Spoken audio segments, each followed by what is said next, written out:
Hello everyone, my name is Ben. Right now, it's the sections where we talk about LiDAR.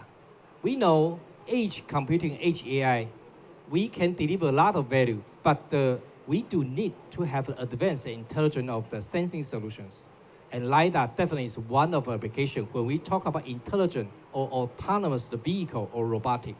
So this is Advantech and everyone's honor. We have Oster to join us. This is Oster Simon. Say hi. Hello, ni hao. Ni hao. Okay, so please allow Ben to introduce you about Oster. So Oster founded in 2015. It's headquartered in USA, California, same as Advantech USA.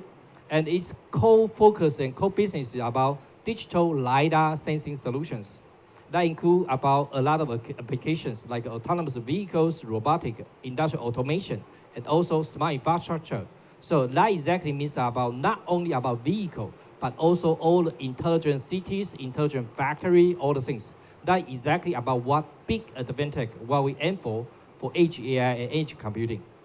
And all this solid state LiDAR, that is a very good solution, also implemented by the LiDAR on chip. So, and the very best news is also merged the Verida in 2023. So that means it's really a global leaders right now. And then let us please Simon to give us some overall introduction about yourself and what you see about the past 15 years of the LiDAR trend and all the things. Thanks, Van. It's great to be here. So, firstly, I would say I'm based in Singapore. I've been working in the industrial sector for about 15 years, selling LiDAR specifically. At first, this was for logistics and factory automation applications. Since then, the technology has developed significantly from 2 dimensions to 3 dimensions. So that's a 50% increase in dimensions. And what I've seen over this time is a massive increase in the areas we work in and a massive increase in the adoption of this technology. So from 2012, back in Europe, where we made our first proposals to customers, to today, where we work with customers all across the world, with all different types of applications, which I'll talk about later. I'm an engineer, everyone in Ouster is, and we're very proud to be supplying all of these different customers across the world. Cool.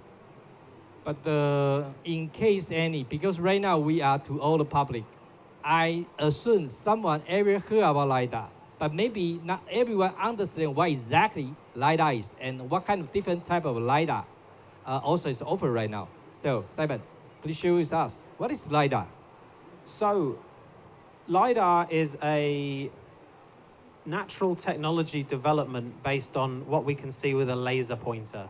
If you imagine with one laser pointer, we can do one distance measurement.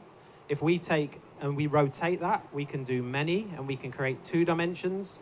And what you see on the screen here is you see us taking many essentially laser pointers and creating a 3D view. So what we're able to do is map the entire environment around the device in 3 dimensions, getting distance to every single point accurately and essentially creating a real-time 3D view of the environment, no matter the lighting condition, no matter the environmental condition. And ultimately, that's what 3D LiDAR is. And Ouster is a pioneer because we took this from being many essentially laser pointers stacked on top of each other to being based on a single chip. So what this means is we can bring high resolution LiDAR, high resolution 3D imaging to the entire world, and we can bring that at a much better cost to performance ratio. So that's what 3D LiDAR is, and this is why it's interesting. Okay, cool. And people also understand LiDAR a little bit more, but people must understand what is the camera. Camera right now is everywhere. And then when camera is so popular and also so cost effective, why LiDAR is still very important for all of us? Why LiDAR is needed for autonomous and intelligent, not only about the camera? Yeah, thanks, Van. Basically, the importance here is that 3rd dimension. Cameras are great for certain applications. I mean, this stream wouldn't happen without a camera. High resolution, two-dimensional image. But actually, it doesn't know where I am in the world. It only knows where I am in the two flat dimensions that you see. So what 3D LiDAR allows us to do is not only say where in the image you are, we can say how far away each point is. What this means then is we can say how far away is a car, how fast is it moving, where is the people, where are the objects. And the other thing is, LiDAR doesn't get tripped up by environmental conditions. So on this slide, we see a few little examples. We see a dark environment where light is actually oversaturating the camera image. There's actually a person underneath one of these lights, but actually we can't see him. But in the LiDAR image, they appear crisp and they appear clear. We see a lens with water on that is blurred, and we see an overexposed image due to bright lights. In all of these cases, LiDAR will continue to be able to perceive and map the environment, no matter the lighting conditions. And that's why, for a lot of perception applications, it's very, very, very important. Okay. Right now, I also pop out the other freestyle question, because we know LiDAR have many kinds of the different form factor or core technology. For example, like a mechanical one, semi-solid state one, or fully solid state one, or what you talk about digital LiDAR. What is exactly the difference, and what's the pro and con of all this technology? Right, yeah. So what we spoke about here, and I showed you earlier, was what we call a mechanical LiDAR. What this means is we spin the LiDAR head around 360 degrees, and we essentially create the 3D view of the world by moving the LiDAR around. Now, this has some great benefits because it allows us to create a very high resolution, rich point cloud of the environment in 360 degrees. So we say this LiDAR is not directional because you can see all around it. When we come to semi-solid state and solid state, these devices are directional. So for example, you might only have a 120-degree field of view, but the device will typically be smaller and it may have less moving parts within it. So in principle, semi-solid state and solid state devices can be made more ruggedized, and they can be made more simply. So there can be a lower cost point of solid state. Semi-solid state is where you use a mirror or some sort of moving mirror to divert the laser beams. So there's still a moving part in there, but it's very minor. Solid state is where there are no moving parts, just like the LiDAR that you would have, say, in an iPhone, for example. So these are the different technologies, and ultimately, they come to realizing different applications where the field of view, the ruggedization of the application is important. Okay. So we understand LiDAR and what kind of different technology can form up the different LiDAR, and also it's a pro and con. And then let us cut into the other very important question and topic. So about all the applications, what's the potential it could be? What's it is used? So we talk about a couple of different types of application here primarily. So I'm going to use this term physical AI because it's very much a buzz at the moment, and I think there's many people talking about it. These typically are where we're taking the data and we're talking about representing the physical world in the virtual world. 3D perception. So we talk about static applications like infrastructure, and we also talk about moving applications like vehicles and robotics and mining, etc., etc. So what do you use it for? So we do 3D detection and tracking.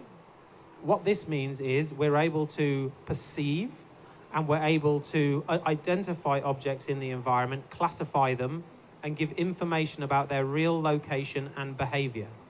This could be in an airport, in a railway station. It could be, on a roadside, or it could, for example, be in a shopping arcade. Any of those areas where you perceive and you track the objects of interest. This can then be used for analytics, for safety, for near-miss detection on a roadway. We can do the classification, the volumetric, the size and the speed measurement of the objects, and we can do that no matter of the lighting condition or the weather conditions. We can also then set up zones, we can set up alerts, we can create actionable information. So, to give you an idea, the LiDAR can push out up to 300 megabits a second at the moment of data. That's a lot of data. What a lot of people want is just what's actionable. And what this is it's a reduced set of the data, and so we can perceive, and this is where the compute is very, very important to use. So we talk about this physical AI and representation of the real world in the virtual world. Okay, so right now everyone also understand if we want to create a real 3D perceptions, and a lot of data will come from the Auster's sensors, and maybe not only one sensor, but some other many Auster sensors.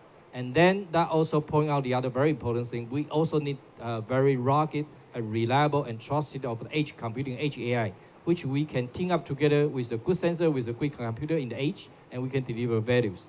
And let us also give everyone a more clear pictures about the real applications. Please, Simon. Yeah. So these are sort of the industry verticals which we operate. So the first is automotive, where we talk about things like robo-buses, robo-taxis. We talk about mobility applications. This is the area where there's the biggest probably potential in the long term. But ultimately, this is not an industry which yields the volumes today, but it's a huge area of opportunity and growth for the future. The other three verticals are what we see today. We have real deployed, value-driven use cases where people have really realized good ROI. So first, industrial. So the two applications that are pictured here is forklift trucks in logistics facilities. The LiDARs can be used not only to navigate and do collision avoidance, they're also used to perceive the environment, to guide the truck, to understand where the holes in the pallets are and the racks are, and to localize the machine, and to allow it to do path planning and to be completely AI driven. We also talk about robotics. These are things like mapping, drones, last mile delivery robots. All of these areas deal in complex environments where the areas are unknown. So LiDAR is an ideal tool for doing navigation, path planning, real-time perception, and collision avoidance. So robotics and industrial really hang together, and this goes from the heaviest duty, which we'll show you soon, to the lightest duty things like indoor logistics applications. The last vertical there is smart infrastructure. Smart infrastructure is perimeter security. It's people analytics, such as, say, retail. It's analytics in airport environments, for example, person flow, queue management. And it's also stuff such as intelligent traffic systems, which we work very closely with our IPC partners, where we do things like loop replacement and traffic control and car analytics. All of these areas have application for the 3D LiDAR data that we give due to its ruggedness and reliability. So these are the areas we work in, and one thing is clear. Every single one of these uses single or multiple devices which need to be brought together, perceived, and processed. And this is why it's very important to have the right partners for the compute and the right type of stuff for that application. Okay, then we also come out some other new questions. So we know LiDAR is still growing business, still have the growing technologies. But let us face one brutal fact. When we talk about so many real applications, Simon, why LiDAR is not so popular yet? We still see some LiDARs to really put in the proof of concept of vehicles, or some demonstration, or some university to do some study. But we don't really see LiDAR everywhere right now. What's the problem? What's the challenge? Yeah, that's a good question, and I don't think it's brutal. I think it's reality. So Ouster came with the concept of the digital LiDAR. So this was taking LiDAR from a complex stack of individual devices in a kind of complex rotating machine to being a single chip concept. What this does is this reduces the cost of the devices and essentially makes it more available to people. So what I'm trying to say here is that ultimately LiDAR has not been adopted in a lot of these applications en masse because of the fact that traditionally the cost of these devices was huge. The first LiDARs people might be aware of were things like the Velodyne HDL64, which used on autonomous vehicles and had a cost of over 100,000 US dollars back in the day. We're now at the position where we talk to customers about costs 1% of that per LiDAR. So ultimately, cost is a driver. And the second element is to do with algorithmic development. This data is hugely rich. It's hugely detailed. And what this means is there's skills and development time to actually interpret that data. And these skills are still kind of being developed because this area was an area which didn't really exist in mass 10 years ago. And now every industrial player is trying to develop their autonomy stacks and their navigation stacks around this. And this is what comes to the development time. But honestly, we see a huge increase in adoption of this technology, not just in proof of concepts, but in terms of real deployed applications. The last thing I'll say is when we talk about smart infrastructure, this area has been hugely fast to adopt. If you go to, say, Singapore Changi Airport, you will see hundreds of our LiDARs in the ceilings there tracking people. You will see them at JFK. You will see them at Heathrow. You will see them in Paris Charles de Gaulle. You'll see them in airport after airport tracking people. You'll also see them on the gates tracking the planes for docking. There are actually quite a large number of deployed devices, but often these are embedded or they're far from view. But the future is bright, and I believe that this adoption will continue, and with the availability of good quality compute and good engineers, which I think there'll be some in this room, I believe that this will continue exponentially. Okay, understand. And also merged the Velodyne in 2023. That is a very important step for even not only for two companies, but even for LiDAR sensing ecosystem. And that setup is very important. And we know when we want to develop the autonomous vehicles or intelligent robot, LiDAR is also important. And then all of these things, we need to have the consistent and the long term of the commitment of this technology. And then that also goes to the other very, very important question. Simon, what do you see about the overall Ouster business outlook? Yeah, as everyone knows, if they're interested in the LiDAR industry, Ouster was a startup in 2015. We delivered our first product in 2018.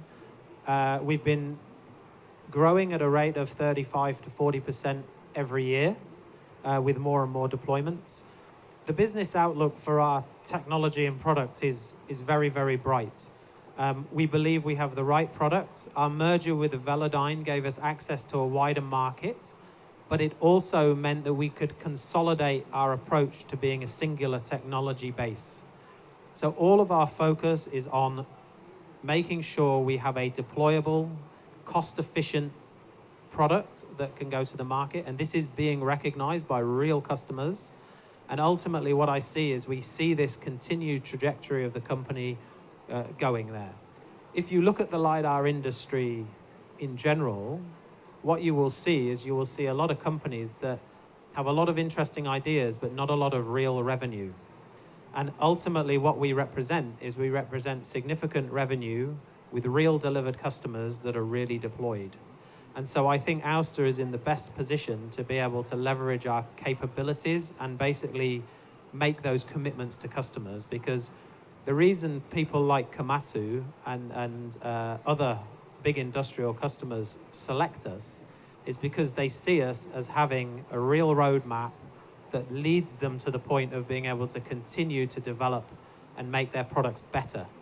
And we see that as well the same way. There is lots and lots of capacity in our technology. And so what that means is we have the ability to keep meeting our guidance, to become profitable and ultimately drive more and more LiDAR into the market. So yeah, I see the future is bright.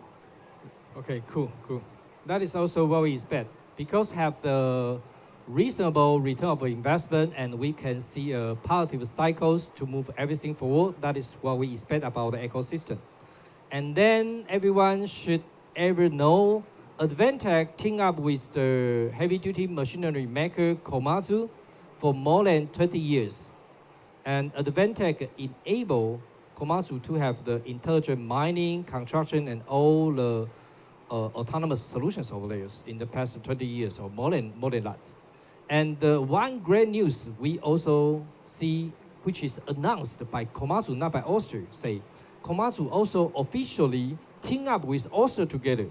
So that's a super amazing of ecosystem. Komatsu, Advantech, Ouster, right now. In fact, we should sit together. We should talk about this. So share with us what you achieved the related result with Komatsu and what's the potential future you see about Ouster solutions in Komatsu or even in heavy-duty machinery industry.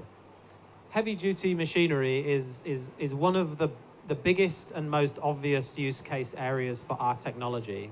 On this slide here, we have two use cases. These are real deployed use cases. Number one, these are coal reclaimers.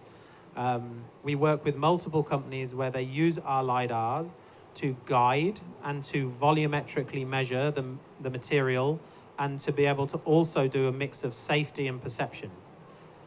Komatsu's application is quite similar. They use our product for navigation, for terrain mapping, for volumetric measurement, and for real-time path planning on the vehicles. So on those large-scale dumper trucks, they use a suite of sensors, of which LiDAR is the primary navigation. And what they're doing there is multiple things with singular devices. A lot of people think of LiDAR as collision avoidance or object perception. But actually, what is really being done is that they're taking that data, they're fusing it with other sensor technologies, and they're creating a complete holistic view of what's around the vehicle so it can do everything. It can do navigation, it can do mapping, it can do localization, it can do volumetric. If you have a gray rock on a gray background in the dark, a camera will very much struggle to understand what's there.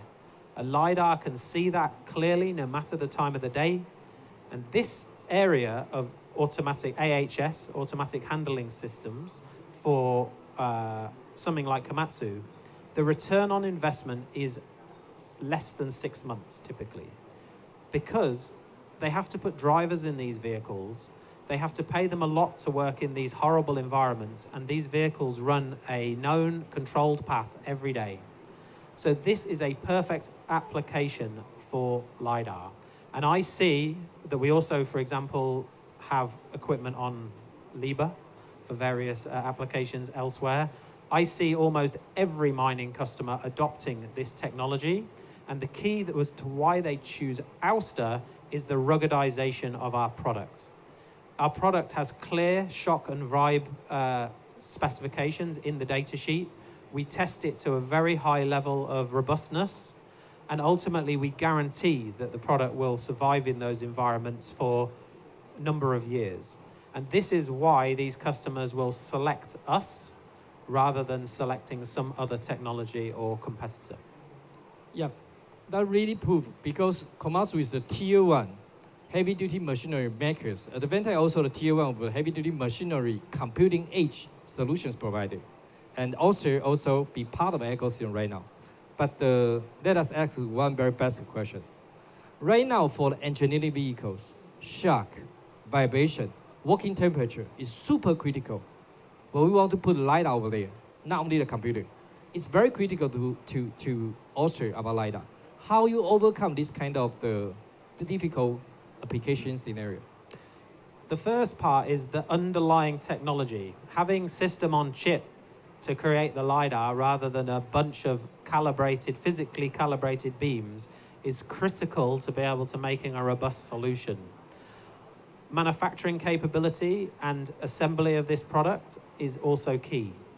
All of these things fit together to create a lighter weight device lighter weight devices easier to make more robust. So this underlying technology is our key. We have competitors that will sell products that weigh 2 kilograms to go on these vehicles. Our product weighs 500 grams. So this is a much easier product to integrate into this. Yep. What I would say is that, yeah, the other thing is temperature and shock. Temperature, we go up to 85 degrees C and down to -40. This is extremely important for these guys. And in the next generation product, we will go further. We will do more shock, more vibe, more temperature. Okay, cool.